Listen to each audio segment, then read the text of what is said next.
Exploring hobbies पर Meena channel पर viewers का अभिनंदन है। फ्रेंड्स, देखिए आज ये मैंने बनाए हैं बेसन के पापड़। और बेसन के पापड़ यूँ तो आप चाहें जब बना सकते हैं, लेकिन दीपावली पर स्पेशली बनते हैं ये। इन्हें पापड़ी कहा जाता है। और दीपावली जब बनाए जाते हैं तो इन्हें फ्राई करके, डीप फ्राई करके और खाया जाता है। चलिए कैसे बनाए हैं मैंने ये बताती हूँ आपको। ये लिया है मैंने चने की दाल का बेसन, और ये लिया है मैंने उड़द की दाल का बेसन। उड़द की दाल और चने की दाल को मैंने घर में पीस लिया। ये बेसिक मसाले हैं: नमक, मिर्च, हल्दी, थोड़ा सा बेकिंग पाउडर, और ये अजवाइन और जीरा, और ये है चिली फ्लेक्स।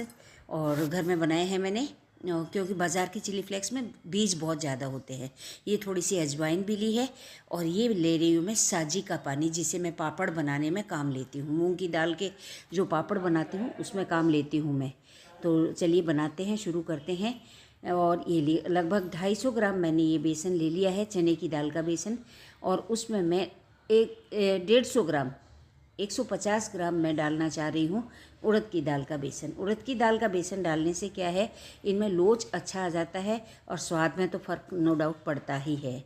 तो इस तरह से इसमें मैं नमक, मिर्च, लाल मिर्च और कुटी हुई काली मिर्च, हल्दी, और ये क्या गरम मसाला, अजवाइन, चिली फ्लेक्स, और एक चीज़ और बताना भूल गई थी मैं आपको, पान मेथी। पान मेथी भी इसमें डाली जाती है, जो मैंने डाल दी है हाथ से क्रश करके। और ये थोड़ी सी हींग, हींग भी इसमें बहुत अच्छा टेस्ट देती है। तो इसे हम आटे को इस तरह से, और 1 बड़ा चम्मच तेल भी डाला। तो 1 बड़ा चम्मच तेल डालने के बाद आटे को गूंद करके इस तरह से लंबे लंबे बेले बना लिए जाते हैं। और लंबे बेले बना करके इनको लोइयाँ काट ली जाती है। अच्छा गूंदना होता है इस आटे को, तभी लोच आएगा पापड़ में, क्योंकि हम ये पापड़ बना रहे हैं। और ये पापड़ क्या है कि हम इनको रख भी सकते हैं, सेक करके भी खा सकते हैं, डीप फ्राई करके भी खा सकते हैं। तो डीप फ्राई तो आप जैसे अभी ही खा सकते हैं, लेकिन सेक कर खाने के लिए इन पापड़ों को थोड़े दिन बाद धूप दिखानी ज़रूरी होती है। तो धूप दिखाने के बाद ये पापड़ आराम से सेक करके खाए जा सकते हैं। तो ये लीजिए, लंबे समतल बेले बनाने के बाद में, मतलब अच्छी चिकनाई वाले बेले बनाने के बाद में मैं इनकी लोइयाँ काट रही हूँ। सारी लोइयाँ ये लीजिए हमारी कट गई हैं। और अब इन पर मैं 1 बड़ा चम्मच तेल ऊपर से और डालूँगी, ताकि ये आपस में एक तो चिपकेंगी नहीं, और दूसरा इनको बेलने में बहुत आसानी रहेगी। जैसे पापड़ की लोइयों पर हम तेल डालते हैं, उसी तरह से इन लोइयों को भी तेल में लपेट दिया जाता है। तो इस तरह से बेलने में बहुत आसानी रहती है। और बेलने की बात आई तो मैं आपको बता दूं कि इनको बेलने के लिए हम जो साधारण बेलन जिससे हम रोटी बेलते हैं, वो उस वाली रोलिंग पिन से हम नहीं बेलते, बल्कि इसके लिए पतली बेलनी आती है। इसे बेलनी ही कहा जाता है हमारे यहाँ। तो ये इसी से ये पापड़ बनाए जाते हैं।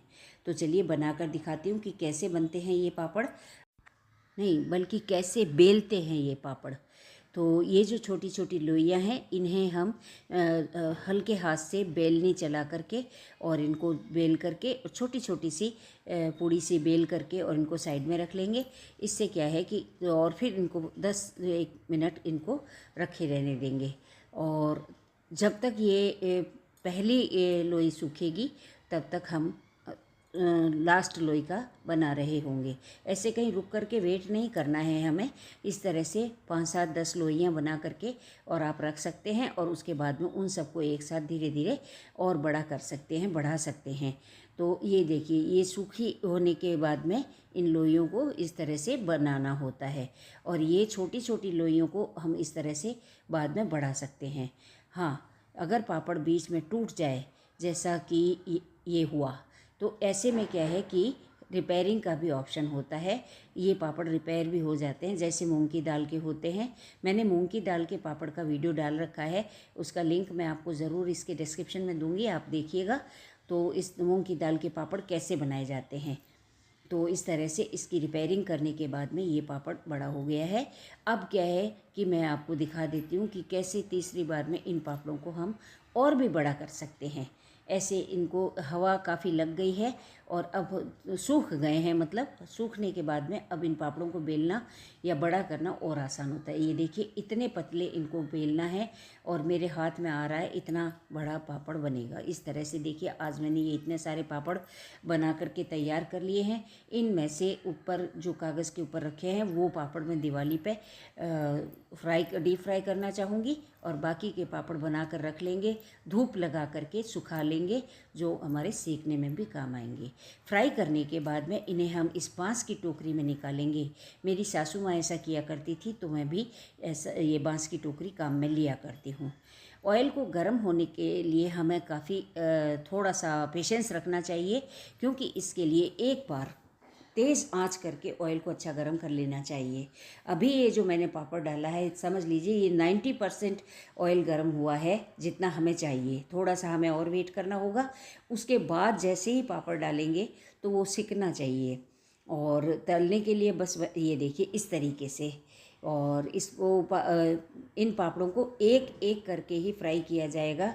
हम मीठी खजली का जैसे मैंने आपको बताया था 3 4 5 एक साथ डाल सकते हैं, ऐसे ये एक साथ नहीं डाली जाएंगी।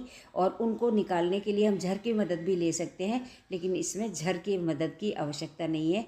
हम टोंग या चिमटे की सहायता से इनको उठाकर थोड़ा सा यहाँ झार करके दूसरे हाथ से दूसरा पापड़ डाल सकते हैं इस तरीके से। ये देखिए मैं आपको एक बार और दिखा देती हूँ।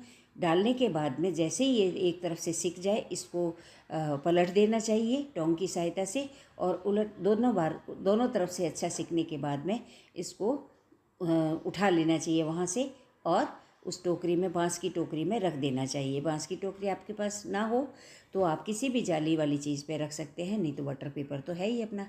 तो इस तरह से एक हाथ से पापड़ डालना और एक हाथ से निकालने का काम दोनों हाथों से कितना फास्ट होता है, कितना जल्दी होता है। और हमारे यहाँ क्या है कि दीपावली पर ये पापड़ी कही जाता है, इनको पापड़ी कहा जाता है इनको, और ये विशेष रूप से बनती है लक्ष्मी पूजा में काम आती है। खजली पापड़ी कहा जाता है, मीठी को खजली और ये नमकीन को कहा जाता है पापड़ी। तो ये खजली पापड़ी जो होती है दीपावली की पूजा में आप कितनी ही मिठाइयाँ बनाएं या लाएं, लेकिन ये खजली पापड़ी ज़रूर बनाई जाती है। और होली अष्टमी की जो कमोई होती है उसके ऊपर ढक्कन इनका लगता है पापड़ी का। तो देखिए ये मैंने इतनी सारी पापड़ी अभी डीप फ्राई करके रख ली हैं और अब इनको दिवाली पूजन में ही काम लिया जाएगा। और अब हम बाकी के पापड़ों को क्या करेंगे कि धूप लगा करके सुखा लेंगे। सुखाने के बाद वो पापड़ क्या है कि कभी भी रोस्ट करके भी खाए जा सकते हैं, मसाला पापड़ बना कर खाए जा सकते हैं, नमक मिर्च इसमें ऑलरेडी है, आप चाहे जैसे खा सकते हैं। मेरी आज की ये रेसिपी आपको कैसी लगी ज़रूर बताइएगा कमेंट करके। और हाँ, अगर आपने चैनल सब्सक्राइब नहीं किया है तो प्लीज़ सब्सक्राइब माई चैनल और चैनल पर बने रहिए, देखते रहिए। हम फिर मिलते हैं अगले किसी वीडियो में किसी नई रेसिपी के साथ, किसी नई हॉबी को एक्सप्लोर करते हुए। तब तक के लिए बाय।